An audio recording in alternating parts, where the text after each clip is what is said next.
What's up, guys? This is Chris from Honest Outlaw here, and today we are going to be doing another 1,000 round review. We're going to be talking about arguably one of the best AR-15s on the market, the Geissele Super Duty. This one is an AR pistol in a 10.3 inch barrel. Now, before we do that, I do want to mention the Patreon supporters. Thank you guys very much for supporting the ammo.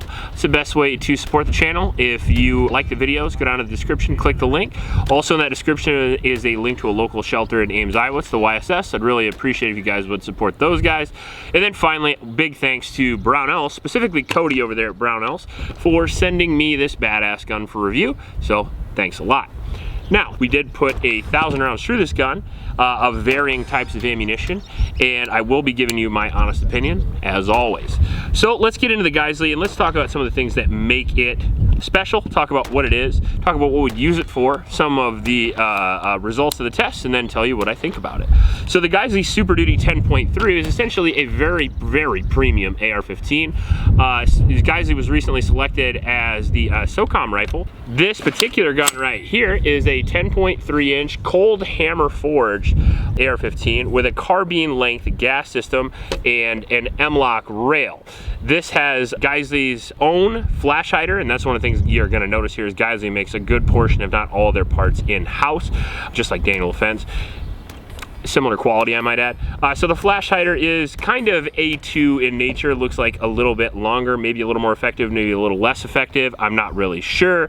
In the actual testing, I noticed no difference, although it does look awful cool up there. Now, the carbine length gas system traditionally gives you more recoil, but that was certainly not the case with this gun, which we'll talk about here in speed and ergonomics. But just letting you know, the carbine length gas system, in my opinion, was not a detriment, as I usually believe it is. I like to have a mid-length gas system, not on a 10.3, but if I get up to at least a 12, I like to have one. And 10.3 is kind of the minimum of reliability as far as like dwell time and overall parts durability on an AR-15. So this is a very, very short rifle, so having such low recoil is really impressive. Short pistol, I should say. Now, this cold hammer forged barrel is a 1-in-7 twist, allowing it to stabilize a variety of different ammunition. I really like that. 1-in-7 twist is pretty good to go twist rate for me personally. It's got the Geissele stress-proof bolt with the 9.3 inch Mark 16 rail on it. Now, the rail is certainly one of the stars of the show as far as the Geissele rifle goes, and it's one of those things that if you need it, you need it, and if you don't, you really don't. The M-LOK rail is very, very sturdy, so if you're into night vision, if you're putting a D-ball, if you're putting a laser system up there, a type of rail system like this is very, very important. Something that won't be knocked off of zero. However, if you're not interested in that, you're just putting a white light on there, pretty much any M-LOK rail system will do for civilians. However, you got to understand that this gun is not made or marketed for civilians. So if you're into the night vision, if you're into the D-ball and you want to put a laser on there, a laser aiming device, and you want it to stay zero, this and then Daniel Defense rails and a few others are certainly a good choice. Also, it's not very heavy anyway. It's very lightweight considering its sturdy mounting system, so it certainly is a good mediary between, let's say, a very sturdy quad rail and a very lightweight M-LOK rail. All right, so we did move my truck in behind, so we had a little bit less wind there. Sorry about that. Now, another thing I really like on this gun is certainly going to be the charging handle and the maritime bolt release. And the reason why I can tell you for sure that I like them is because I bought a bunch of these and put them on my own personal guns. So the fact that I can get one that actually comes with a lot of the accessories that I like to begin with is actually really nice. The Geissele charging handle here, they have a series of them, but particularly their gas blister charging handle is one of my absolute favorites. Not only is it very ergonomic, as you can see there, they do it really, really well. So you have a big old latch on either side that you can grab independently, and on top of that, it's not big enough to actually stick into your belly. Sometimes they'll be way out here, like BCM's got theirs way out here and a few others as well. I really like this and then the Radian, the Raptor charging handle, because they're big enough to grab really, really easy, but they don't stick into your side all day and night when you're carrying them, and that's a big plus. Now, the maritime bolt release I like a lot as well, not just because it's a big old release, but a lot of times because it's a big old lock.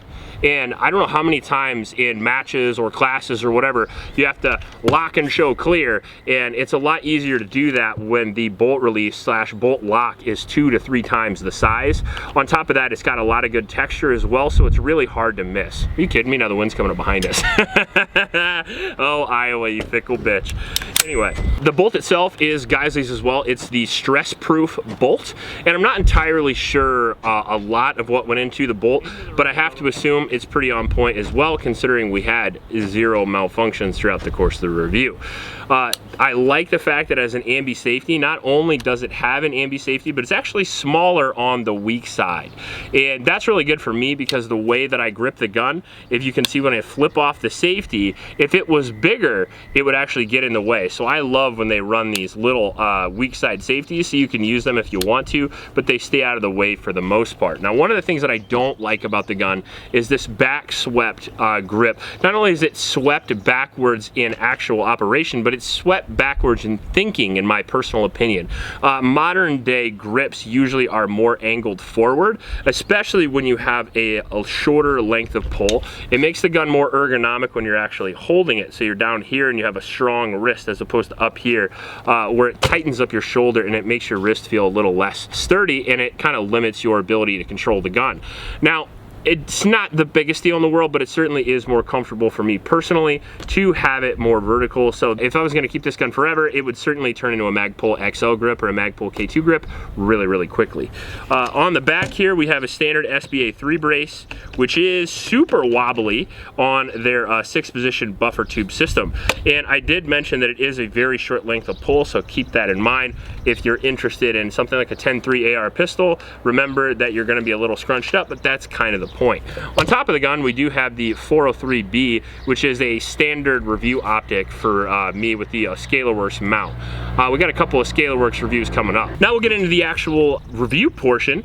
This was 100% reliable with 1,000 rounds of mixed ammunition, and I was really impressed with that. Something that doesn't have an adjustable gas block or anything like that generally has a relatively hard time dealing with stuff like frangible ammo or going up to 75 grain or even 77 grain. This had no issues whatsoever. It ran completely smooth during the whole process as well. That's one of the things that I really was surprised about, is the fact that this 10.3 AR pistol had such low recoil by comparison to a lot of other 10.3 pistols that I've shot. A gun that would be certainly on par with this would be the Daniel Defense Mark 18, and the Mark 18s are famous for being a little bit snappy, a little over-gassed. And this one certainly learned from its predecessor, and it definitely doesn't have any of those characteristics. I didn't notice any gas coming back. Obviously we didn't run it with a suppressor, but still, I also didn't notice any harsh recoil whatsoever. It felt like my 12.5 BCM that I shoot that has a mid-length gas system.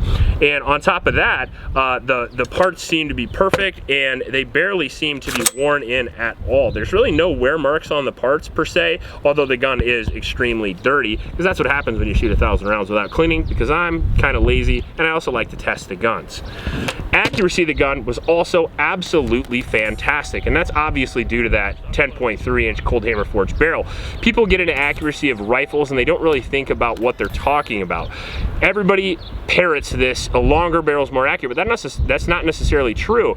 Especially in short range engagements, a shorter barrel can actually be more rigid, which adds to accuracy. Now, there's a lot more into barrel accuracy than just short or long or twist rate. I mean, you have rigidity, you have harmonics, you have materials, but the reality is this barrel is extremely accurate. We were putting rounds on top of each other at 50 yards, at 100 yards, we were sub 2 MOA, and we were easily, from standing at 100 yards, hitting 6-inch plates with no problem whatsoever.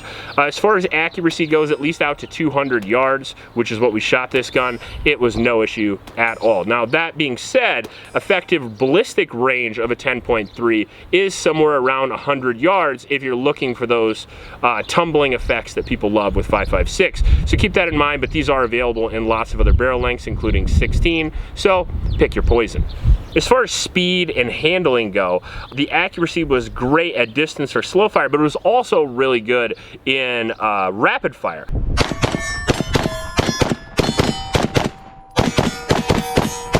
A good portion of that is due to the X-line trigger, the X-bow trigger that they put in here. This is a brand new trigger for Geissele. It's kind of a mix between their curved and straight bow, and it is a 2-stage trigger.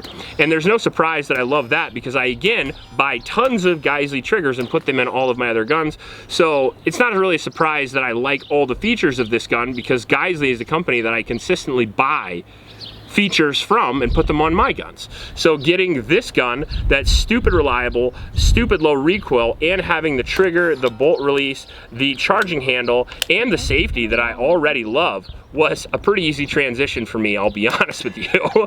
So overall, not much more to say other than this is an absolutely durable and reliable rifle. Not only is it robust and it can take a beating, you can drop this off your roof, no problem whatsoever, you can run it over with a car, but it's also extremely fast and accurate. And I think that really is the pinnacle of mixing tactical and competition. You want that speed and accuracy, but you don't want to sacrifice reliability or durability. And I think Geissele's really done that here. The only thing that I certainly would absolutely 100% fix is going to be that grip.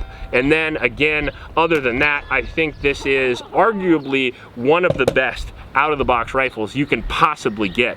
And it should be, because anything that says Geissele on it is also going to come at a premium, and this does. Coming right around $2,400 MSRP, you can build some bomb rifles for less than this, and you can get a lot of good rifles for less than this as well, including a lot of Daniel Defense and Bravo Company options. That being said, neither one of those guns are going to come with the trigger, bolt release, and charging handle that I really like, but you can always buy those guns and put those things on them as well. So overall, is it worth it? That's entirely up to you. I actually didn't think I would like this nearly as much as I did, and now that I've got this thing in my hands, it seems like I have to go out and shoot it like once every couple of weeks. It really is a marvel of engineering, especially the low recoil portion. I know several people that have this, including my buddy Elliot. He's the owner of Mr. Guns, and he shoots his all the time because you just won't get a gun this short that doesn't have an adjustable or low mass system that has this lower recoil. So that's my opinion. If you like this video, please like and subscribe. Please support your local homeless shelters, and remember to recycle. I'll check you later.